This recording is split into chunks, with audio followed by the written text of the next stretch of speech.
Marcus Chen stared at the demolition notice taped to his pool gate, his hands trembling with rage. $500. Every single day, until he removed the unauthorized structure that had been approved just 18 months ago. The same pool where his daughter had learned to swim. The same pool that the HOA president's wife had personally complimented at the neighborhood barbecue last summer. Now they wanted it gone in 48 hours, or they'd take his house. Marcus looked at his toolbox, then at his daughter's floaties, still floating in the crystal clear water. If they wanted his pool destroyed, he'd give them exactly what they asked. 4-1 bolt, 1 tile, 1 piece of rebar at a time. What they didn't know was that Marcus Chen wasn't just a software engineer. He was a man who'd spent 15 years designing systems that couldn't be broken. And now, he was about to design the perfect revenge. Part 1. The notice the envelope was cream-colored and official, bearing the Willowbrook Estates homeowners association seal that Marcus Chen had learned to dread over the past 3 years.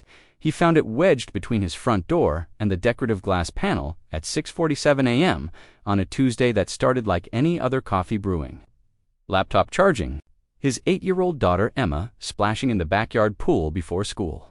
Marcus tore open the envelope with the same mechanical precision he applied to debugging code, but the words that greeted him made his carefully ordered world tilt on Mr. Chen.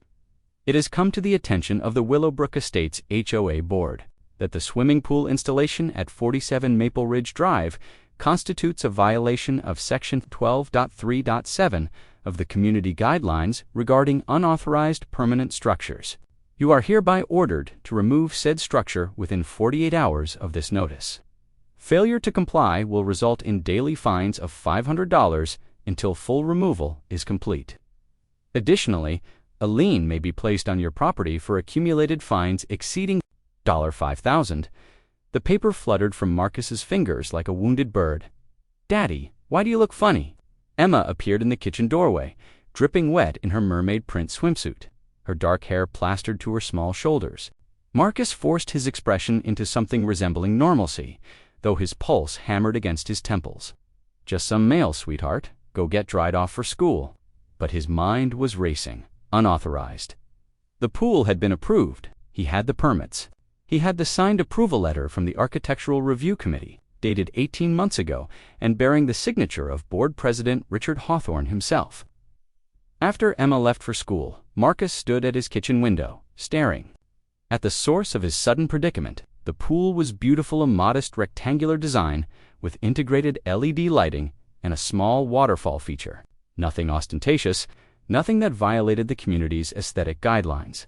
He'd spent months planning it, working with contractors who specialized in HOA-compliant installations. His phone buzzed. A text from his neighbor, Janet Morrison. "Did you get one too?" Marcus's stomach dropped. He called her immediately. "Janet, what are you talking about?" "The violation notice, about my gazebo. The one they approved last year." Her voice cracked. "They want it gone in 48 hours, or it's $500 a day." "Marcus, I can't afford that. I'm already behind on my mortgage." The pattern was becoming clear, and it made Marcus's blood run cold. Who else? The Patels got one about their deck.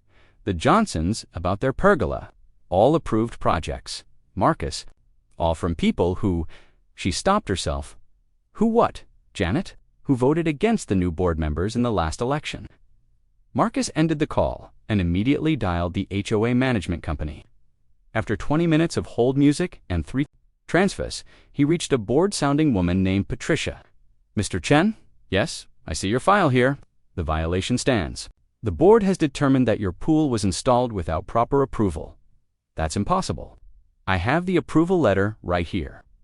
Sir, I'm looking at the records, and there's no approval on file for your address."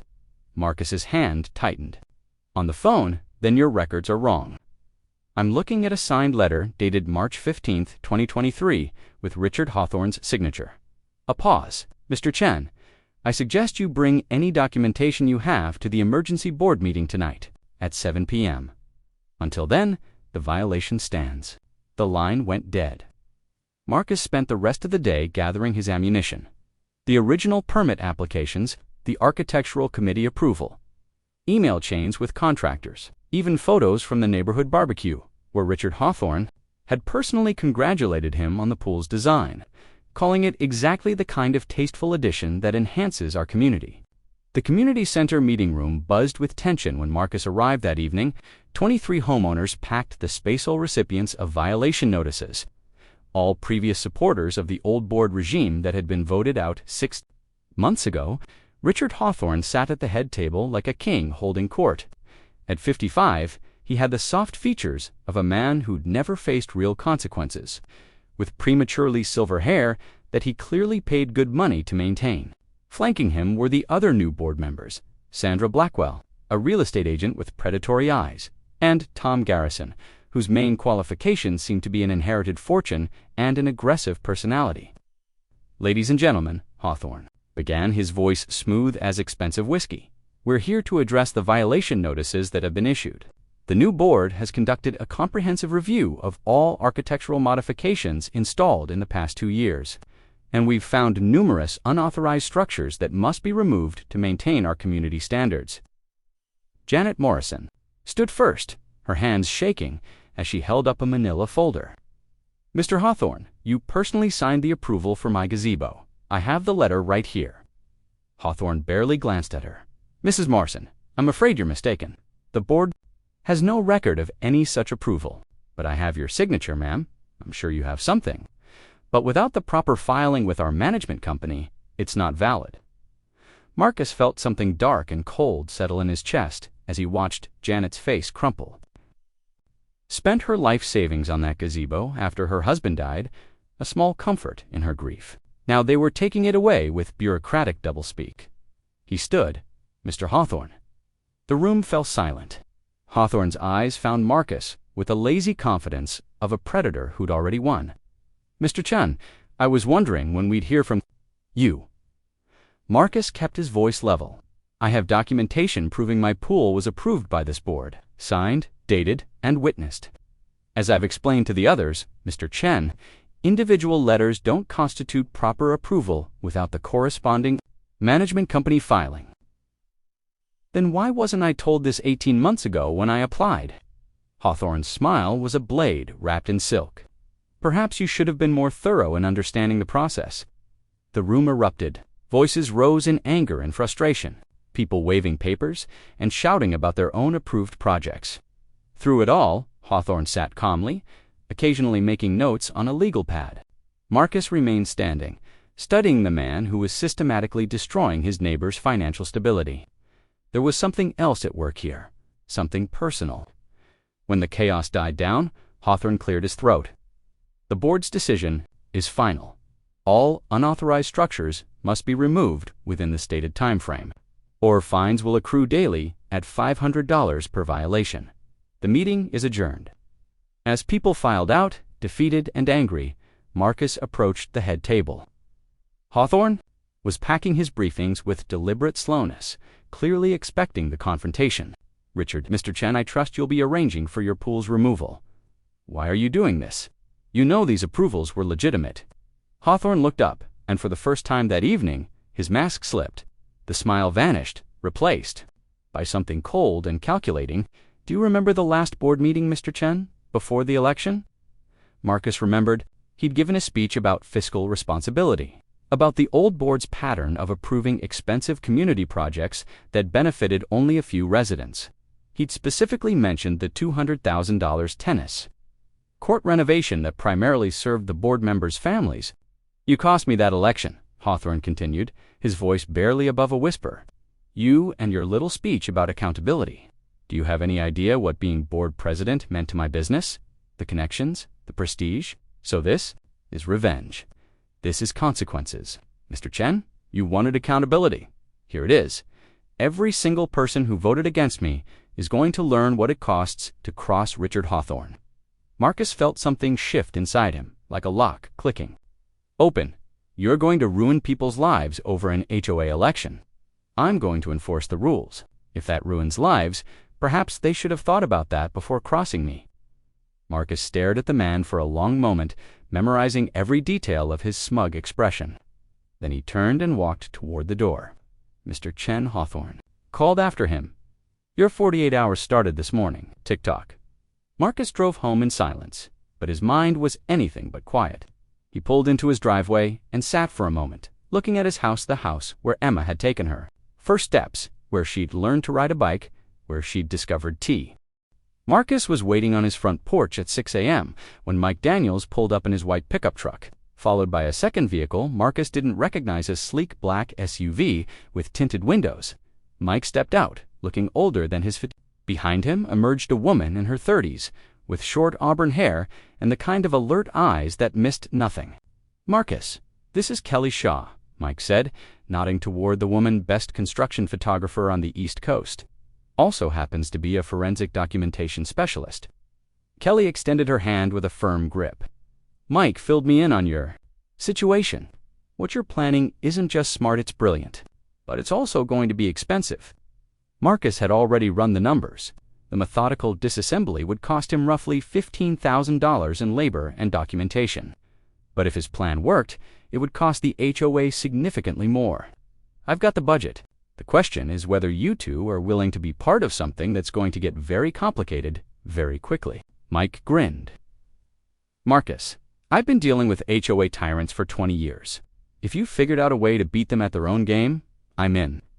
Kelly was already unpacking her equipment, multiple cameras, laser measuring devices, and what looked like a tablet connected to some kind of scanning apparatus. By 7 a.m., they had transformed Marcus's backyard into something resembling a forensic investigation. Kelly had set up multiple camera angles, each one capturing a different perspective of the pool and its surrounding structures. Mike had brought his own crew, 3 men Marcus recognized from the original installation. "Okay, boss," Kelly said, reviewing her setup on the tablet. "We're going to document every single component's removal with timestamp, GPS coordinates, and sequential photography. Every bolt, every pipe fitting, every tile. If someone questions how this pool was constructed or whether it was built to code, we'll have documentation that would make the FBI jealous." Emma appeared at the sliding glass door, still in her pajamas, staring at the activity in bewilderment. Marcus walked over to her. "Daddy, why are all these people here?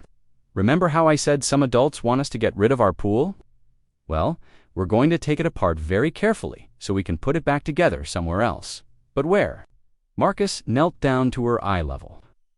"I don't know yet, sweetheart, but I promise you'll have your pool back." As the crew began their work, Marcus positioned himself at a small table he'd set up on the patio, his laptop open, multiple phones within reach.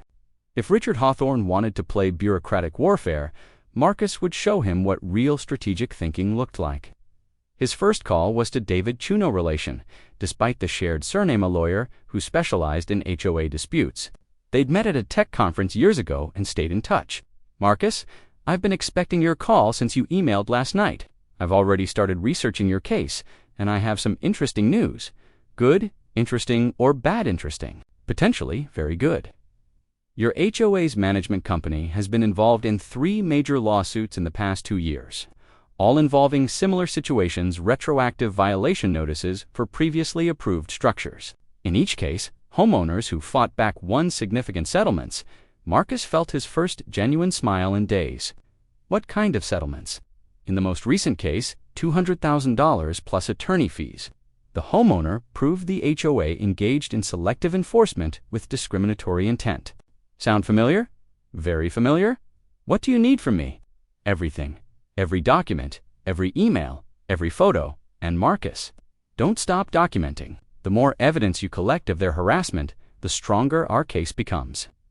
As Marcus ended the call, he noticed a small crowd gathering across the street.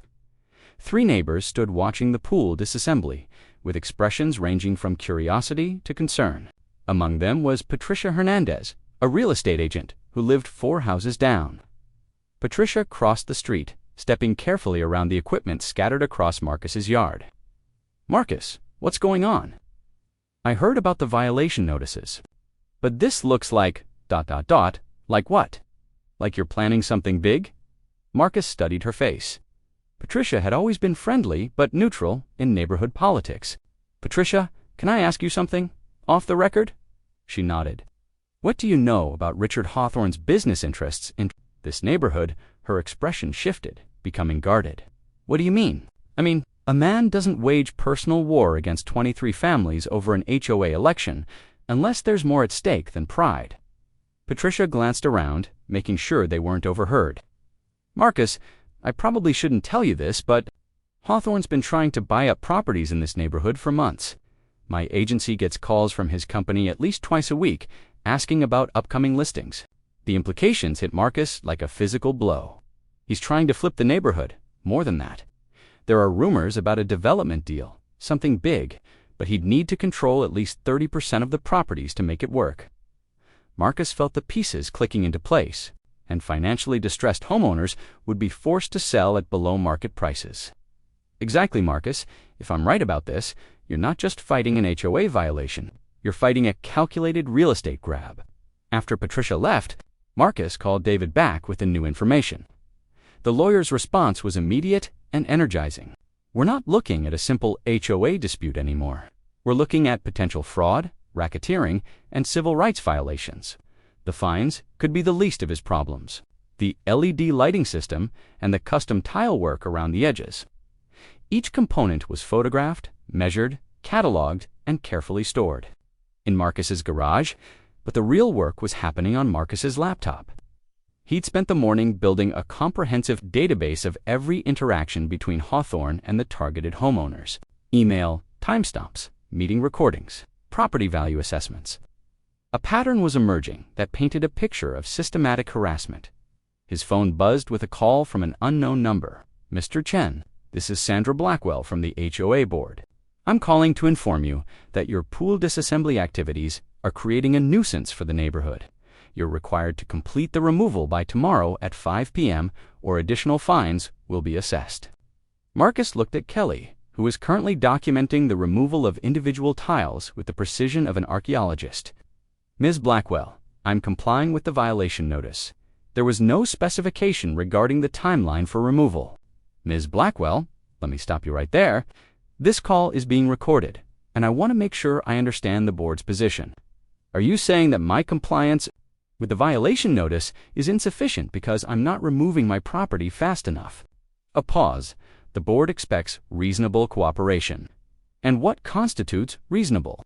Because I'm spending my own money to carefully dismantle a structure that was properly approved and installed. Unless you're offering to pay for expedited removal, I'll continue at the pace my budget allows. The line went dead. Kelly looked up from her work, grinning. Please tell me you actually recorded that. Marcus held up his phone, which showed an active recording app. Everything, every call, every conversation.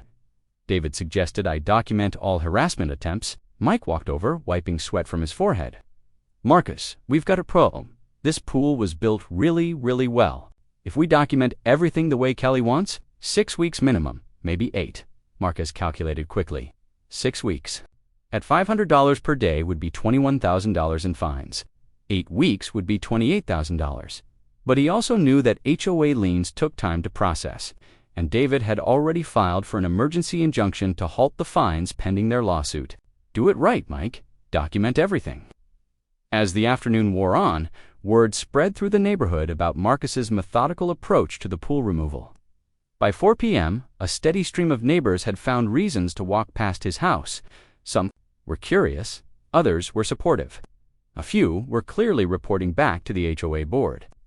Janet Morrison appeared at his fence around 5 p.m., looking exhausted.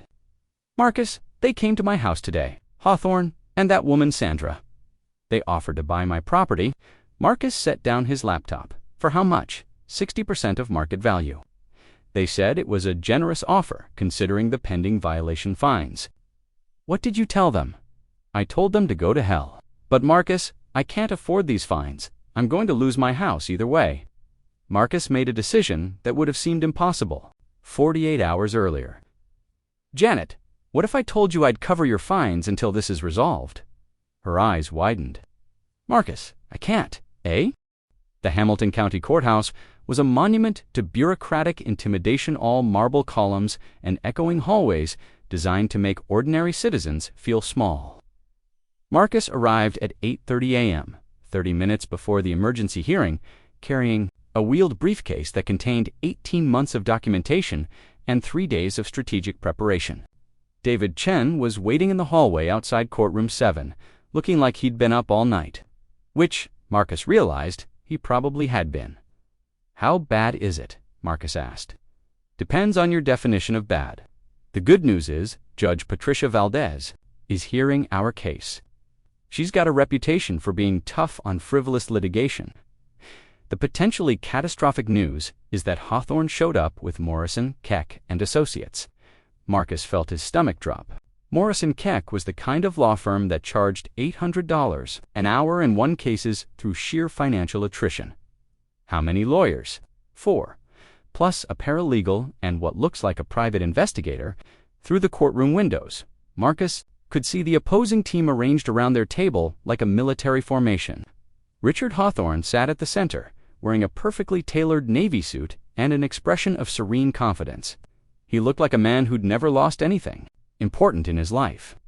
"David, please tell me you have something that can compete with that." David's expression shifted, and Marcus caught a glimpse of something predatory in his eyes. "Marcus, I've been practicing HOA law for 12 years. I've never had a case this clean. They handed us a gift by being so blatantly obvious about their fraud scheme." The courtroom doors opened at 9 a.m. sharp. Judge Valdez was a woman in her 50s with steel gray hair and the kind of presence that made everyone sit up straighter. She reviewed the files before her for a full minute before speaking. "This is an emergency hearing regarding Chen v. Willowbrook Estates, HOA, case number 2025CV1847. Mr. Chen is seeking an injunction to halt daily fines, pending resolution of alleged violations. Counsel for the plaintiff." David stood. "David Chen for the plaintiff. Your Honor, no relation." A ripple of quiet laughter went through the courtroom. Judge Valdez's expression didn't change. Counsel for the defendant, a man in his 60s, rose from the opposing table. Marcus recognized him from legal magazines. Harrison Keck himself, the firm's founding partner. "Harrison Keck for the Willowbrook Estates Homeowners Association. Your Honor." Judge Valdez made a note. "Mr. Keck, I have to say I'm surprised to see you in my courtroom for an HOA dispute. This must be a very important pool."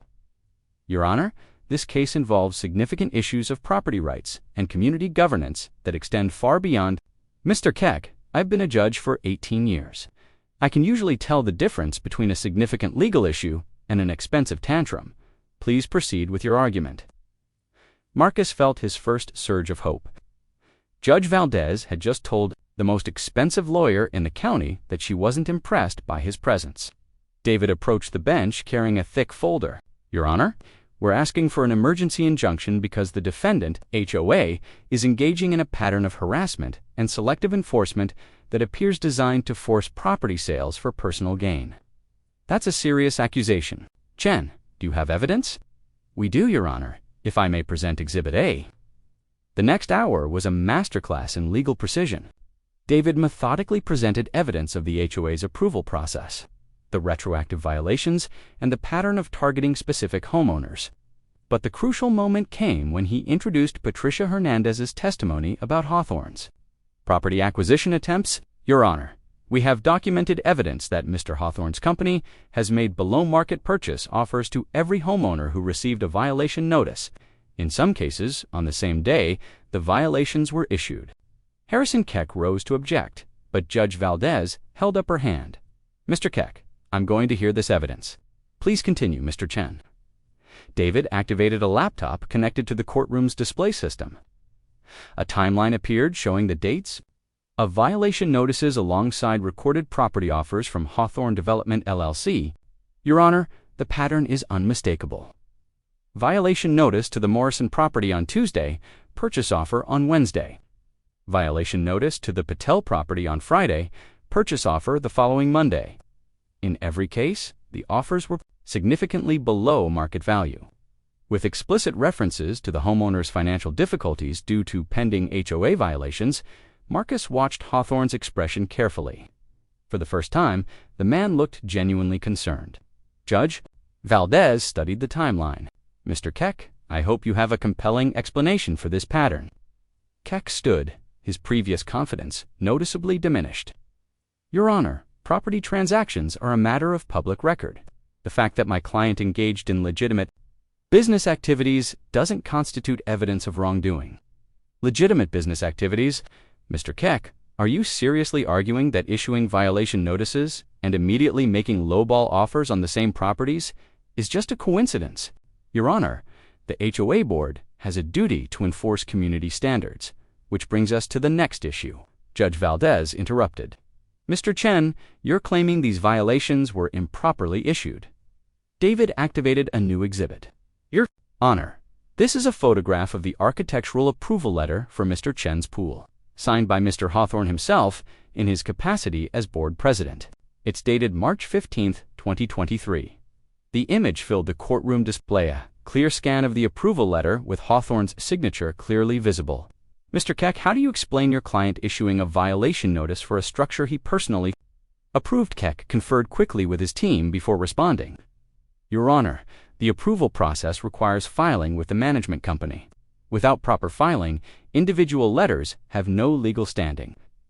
Judge Valdez's expression grew. Dangerous. Are you telling me that homeowners can receive signed approval letters from HOA board members, spend thousands of dollars on improvements, and then be retroactively violated because of a filing technicality? Your Honor, proper procedure. Mr. Keck, I don't want to hear about proper procedure. I want to hear about fundamental fairness.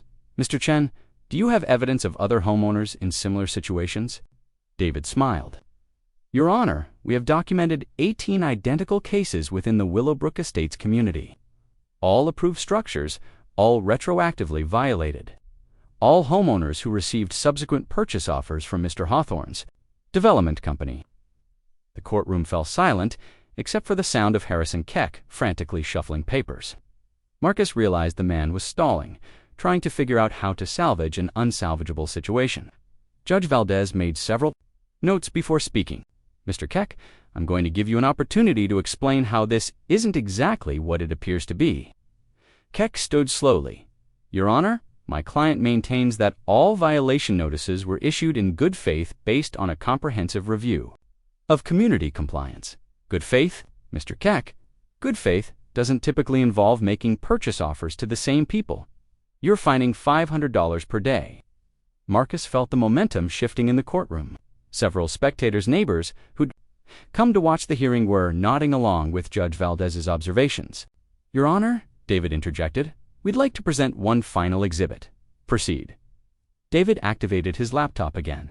This time, a recording began to play Sandra Blackwell's voice, clear and unmistakable, from the phone call the previous day. Mr. Chen, you're obviously stalling, and the board won't tolerate. The board expects reasonable cooperation. When the recording ended, Judge Valdez leaned back in her chair. Mr. Keck, did a member of your client's board just threaten to impose additional fines on a homeowner for complying with a violation notice to slowly? Keck looked like a man who'd just realized he was standing in quicksand. Your Honor, I'm not prepared to comment on you're not prepared to comment. Mr. Keck, this is your client's board member threatening additional harassment of a homeowner who is literally dismantling his own property to comply with their demands. Marcus realized that something extraordinary was happening. Judge Valdez wasn't just skeptical of the HOA's case, she was actively angry about it. Mr. Chen, the judge, continued, I'm curious about something. Your client is voluntarily dismantling a $40,000 pool. That seems like an expensive way to make a point. David nodded.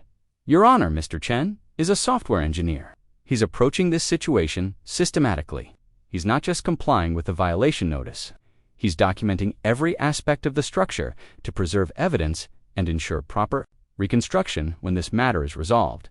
Reconstruction, yes. Your Honor, Mr. Chen intends to rebuild his properly approved pool once the court determines that these violation notices were improperly issued. Judge Valdez made another note. And the daily fines during this reconstruction period, Your Honor, at $500 per day, the fines for proper disassembly and documentation could exceed $30,000. Mr. Chen is being financially punished for complying with the HOA's demands in the most responsible way possible. Marcus watched Judge Valdez's expression shift from skeptical to incredulous to genuinely angry. When she finally spoke, her voice carried the weight of absolute authority. I've heard enough. This court finds that the plaintiff has Marcus arrived home from the courthouse to find his backyard transformed into something resembling an archaeological dig. Kelly had expanded her documentation station with additional equipment, and Mike's crew was working with surgical precision. Around what appeared to be a significant excavation near the pool's foundation, Kelly looked up from her tablet as Marcus approached, her expression a mixture of excitement and concern.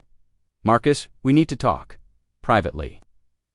They walked to the far corner of the yard, out of earshot from the crew. Kelly pulled up a series of photographs on her tablet. "When we started removing the concrete decking around the deep end, we found something. Look at this." The image showed a section of disturbed earth beneath the pool's foundation. But what caught Marcus's attention was a distinct pattern of discoloration in the soil dark stains that formed an irregular but clearly defined area. "Kelly, what am I looking at?" "That's what I was hoping you could tell me." "Marcus, this staining pattern is consistent with chemical contamination." Marcus felt cold certainty settling in his stomach. "What kind of chemicals?" "I can't say for certain, without soil testing, but the pattern and discoloration suggest petroleum products, possibly industrial solvents." "Marcus, I think there might be environmental contamination under your pool." The implications hit him like a physical blow. If there was contamination on his property, it could affect his health, Emma's health, and the value of every house in the neighborhood. But more importantly, if Hawthorne had known about contamination when he approved the pool installation, "Kelly, I need you to document everything. Every stain, every discoloration, every inch of that excavation. And I need soil samples already on it. I've called a friend who specializes in environmental forensics. She'll be here this afternoon with proper testing equipment." Marcus pulled out his phone and called David immediately. "David, we found something. Something big." "How big?" "Potentially environmental contamination under my pool. If Hawthorne knew about this when he approved the installation, ... A long pause. "Marcus, if he approved construction over known contamination, we're not just looking at real estate fraud anymore. We're looking at environmental crimes, public endangerment, and potentially federal CERCLA violations. CERCLA, Superfund laws. Marcus, if there's significant contamination on your property, the federal government can hold anyone who knew about it financially responsible for the entire cleanup. We're talking about potential liability in the millions." After ending the call, Marcus stood in his yard, looking at the careful excavation work with new eyes. What had started as a simple HOA dispute was evolving into something far more dangerous and far-reaching. His phone rang. An unknown number. "Mr. Chen, this is Harrison Keck. I believe we should talk." Marcus felt a surge of satisfaction. Less than 4 hours after their courtroom humiliation, Hawthorne's lawyers were already reaching out. But he kept his voice neutral. "Mr. Keck, I assume you're calling about a settlement offer." "Mr. Chen, my client is prepared to make a very generous offer to resolve this matter quickly and amicably." "I'm listening." "Full withdrawal of all violation notices against you and the other affected homeowners. Payment of all legal fees incurred to date, and a settlement payment of $100,000 for the inconvenience this has caused." Marcus almost laughed. $100,000 would have seemed like a fortune 3 days ago. Now, with potential environmental contamination and federal investigations looming, it felt insulting. "Mr. Keck, that's an interesting starting point, but I think you may be underestimating the scope of this situation. Mr. Chen, I would caution you against overplaying your hand. While the judge was sympathetic to your case, proving actual fraud in court will be significantly more challenging than obtaining an emergency injunction." Marcus looked at Kelly, who was photographing soil samples with the methodical precision of a crime scene investigator. "Mr. Keck, let me ask you something. Did your client conduct any environmental assessments of the Willowbrook Estates property before approving residential construction?" The silence on the other end of the line stretched for nearly 10 seconds. "Mr. Chen, I'm not sure what you're implying." "I'm not implying anything. I'm asking a direct question about environmental due diligence. Because if contamination exists on this property, and if your client knew about it when he approved pool installations, Mr. Chen, I think this conversation has become counterproductive. If you're interested in discussing settlement, please contact my office." The line went dead. Marcus immediately called David back. "They're scared. Keck just offered $100,000 to settle, and when I mentioned environmental assessment, he ended the call. Marcus, I'm already researching the property history, Give me 2 hours. By 2 p.m., Kelly's environmental specialist had arrived, Dr. Sarah Martinez, a woman in her 40s who carried herself with the quiet authority of someone who testified in federal court. She spent an hour examining the excavation site before pulling Marcus aside. "Mr. Chen, I've collected soil samples from 6 different locations. I'll have preliminary results tonight and full analysis within 48 hours. But I can tell you right now that the contamination pattern here is consistent with long-term industrial chemical storage." What does that mean?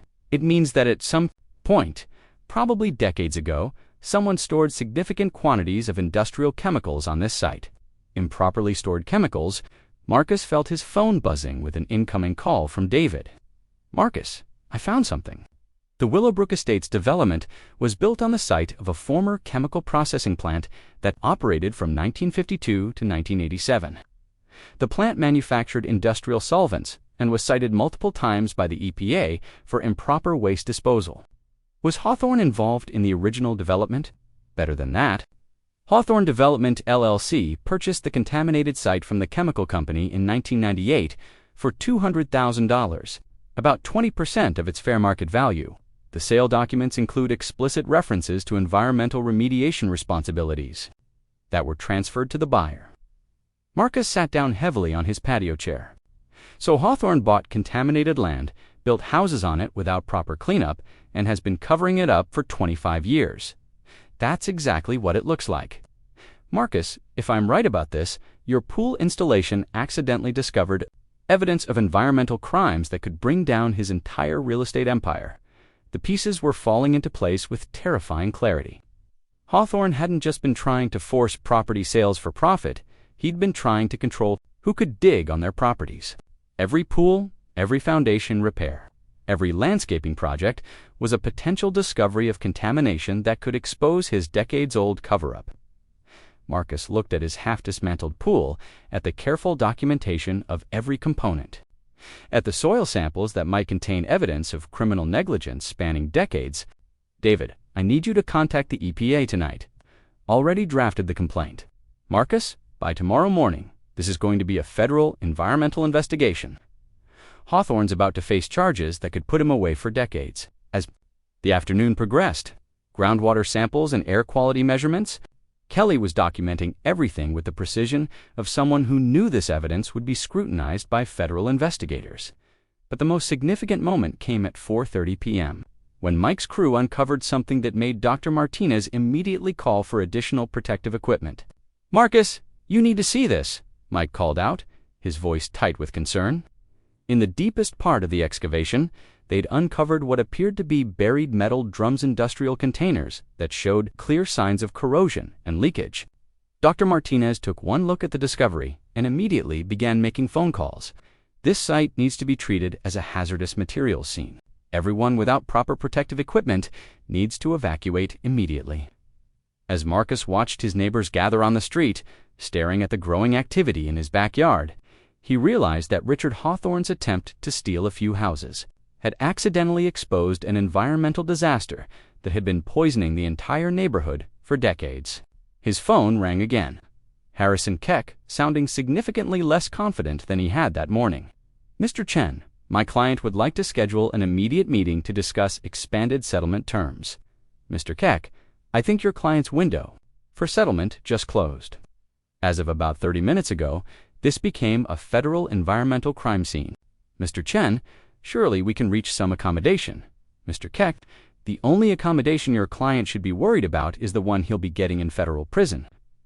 Marcus hung up and looked at the excavation site, where federal environmental specialists were already beginning to arrive. And Marcus had been advised to find alternative accommodation for the immediate future. But as he packed a bag for what might be an extended hotel stay, Richard Hawthorne had wanted to destroy people's homes and families for profit. Instead, he'd act